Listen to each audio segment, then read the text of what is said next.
Um erro muito grave as pessoas cometem quando elas negam a pessoalidade do Espírito Santo. Posso dizer que é um pecado muito grave negar a personalidade do Espírito Santo. Quem assim o crê e ensina corre um grande risco de perder a salvação da sua alma.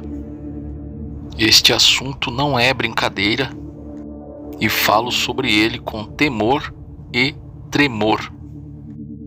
E vejo uma necessidade muito grande de defender este assunto, porque trata-se da salvação das nossas almas.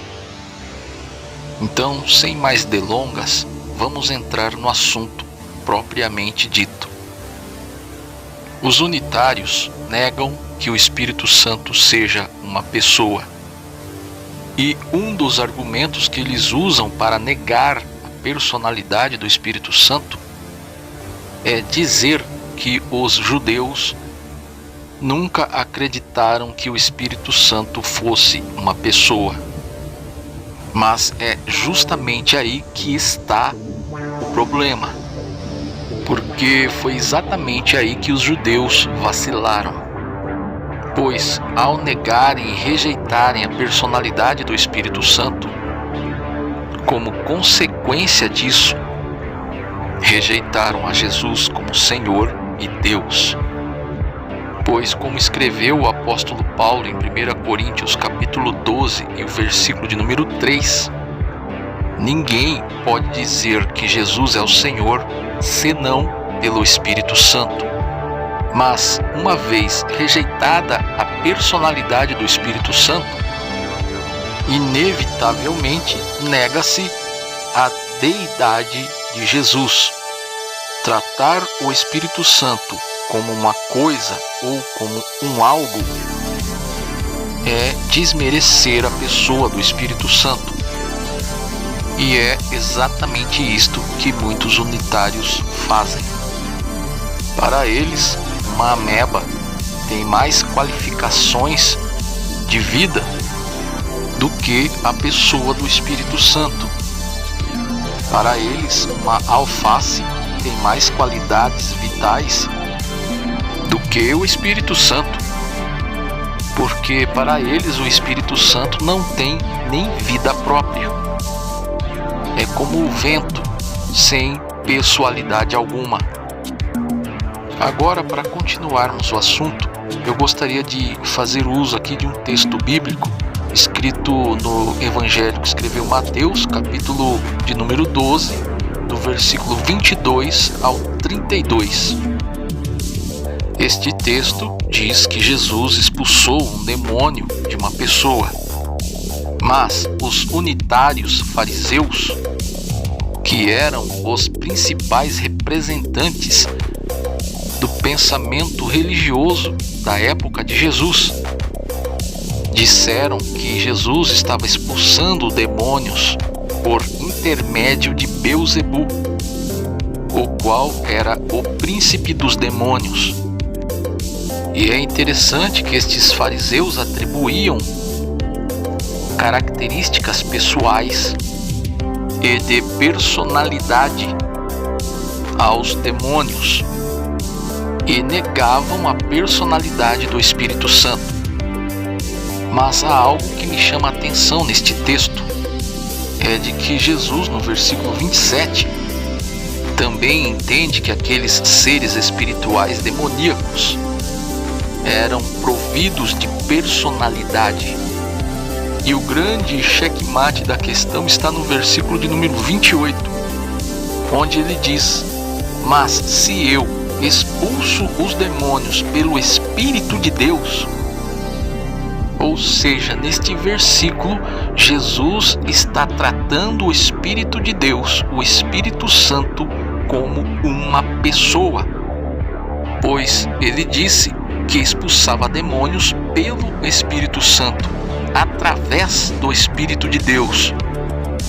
Em outras palavras, Jesus estava atribuindo aquela obra aquele feito ao Espírito de Deus. Somente uma pessoa é capaz de executar algo, é capaz de realizar obras.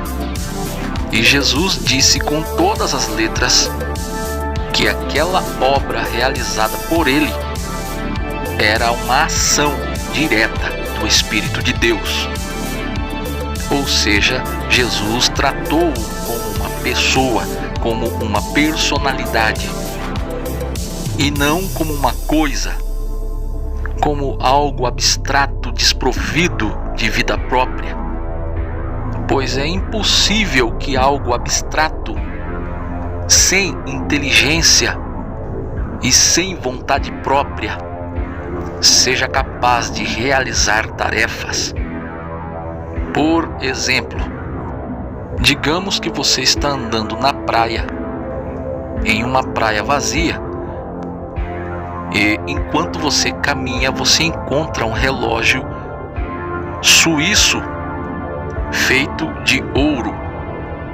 Bom, digamos que você tenha esta sorte. O que você pensaria? Será que você pensaria que as forças da natureza, que o vento, desprovido de inteligência própria, fosse capaz de ter produzido aquele relógio? Logicamente que não.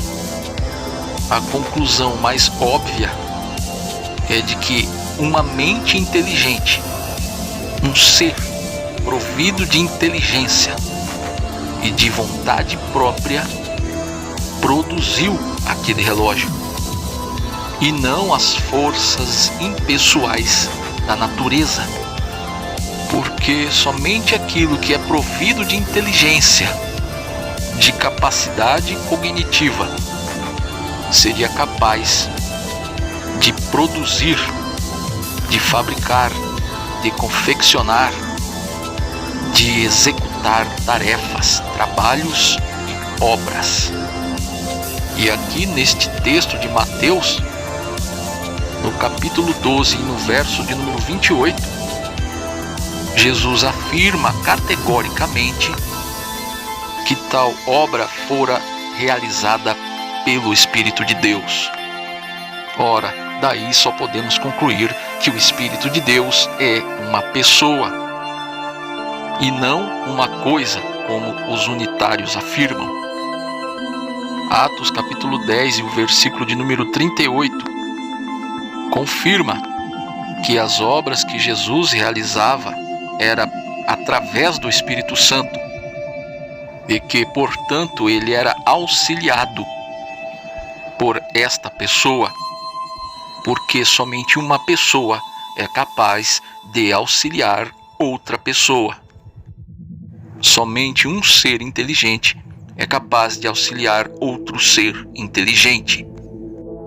Pois é impossível que algo desprovido de inteligência, ser fonte de inteligência, ser capaz de comunicar-se, de inteligir, de comunicar, compartilhar, distribuir de forma organizada e de produzir os efeitos desejados, se este algo for apenas uma força impessoal, como afirmam os antitrinitários acerca da pessoa do Espírito Santo. E para terminar, deixo o versículo de número 32 de Mateus capítulo 12, onde Jesus afirma que negar a pessoa do Espírito Santo, resistindo-lhe, atribuindo suas obras aos demônios, desmerecendo sua pessoa, constitui-se num pecado grave, o qual por consequência levará tal pessoa à morte eterna. Pois volto a citar o apóstolo Paulo, 1 Coríntios 12 e verso de número 3. Ninguém pelo Espírito de Deus diz que Jesus é anátema. E ninguém conclui que Jesus é o Senhor, senão pelo Espírito Santo.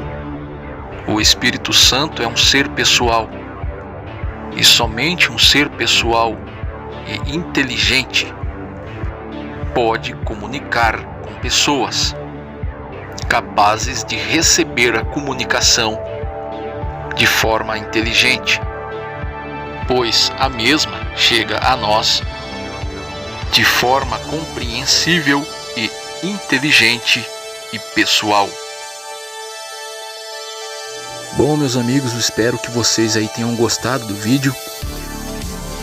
Vou ficando por aqui e que Deus em Cristo Jesus abençoe a todos.